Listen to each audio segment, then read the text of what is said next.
Bonjour à tous. La leçon du jour portera sur les types et formes de phrases.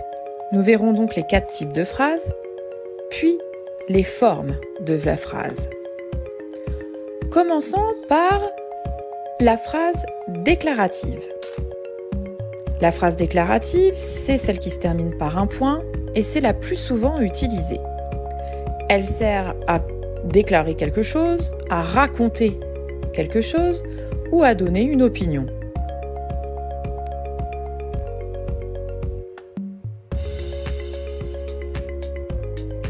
La phrase exclamative maintenant. La phrase exclamative se termine par un point d'exclamation. Elle peut commencer par un mot exclamatif et elle sert à exprimer un sentiment ou un jugement.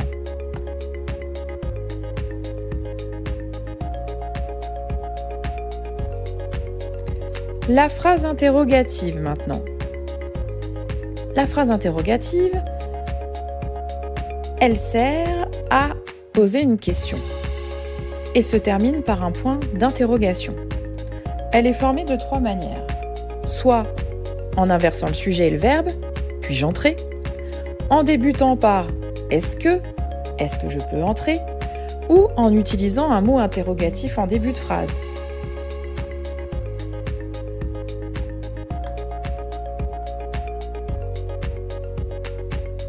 La phrase injonctive, qu'on appelle aussi phrase impérative.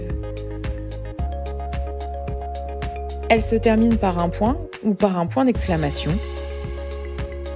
Elle commence généralement à l'impératif ou à l'infinitif et on y met rarement un sujet.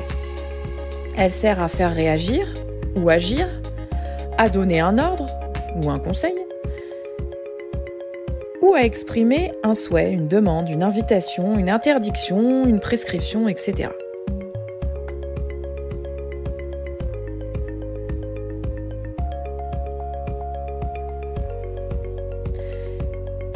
Le mode utilisé est le plus souvent l'impératif, mais comme on l'a déjà dit, on peut utiliser l'infinitif, mais aussi le présent du mode indicatif. Tu arrêtes maintenant. Le futur de l'indicatif, vous le ferez pour demain. Ou enfin, le présent du subjonctif. Qu'il sorte! Il existe aussi certaines phrases averbales qui peuvent être injonctives. Chut, par exemple. Les formes de phrases maintenant.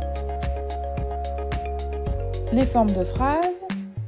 On a tout d'abord la forme affirmative, je reste à la maison. La forme négative, pour dire le contraire, je ne reste pas à la maison. Et il existe aussi ce qu'on appelle la forme emphatique. L'emphase, c'est lorsqu'on veut insister sur ce que l'on dit. On peut par exemple utiliser des présentatifs. C'est que, ce sont qui, voilà que, ou il y a qui, exemple, par exemple. C'est toi qui commence pour insister sur le fait que c'est pas moi. On peut aussi détacher un mot ou un groupe de mots en début de phrase. Ces fleurs, je les trouve magnifiques. Et moi, je reste. Maintenant, c'est à vous de jouer avec les petits exercices que je vous ai joints. Bon courage!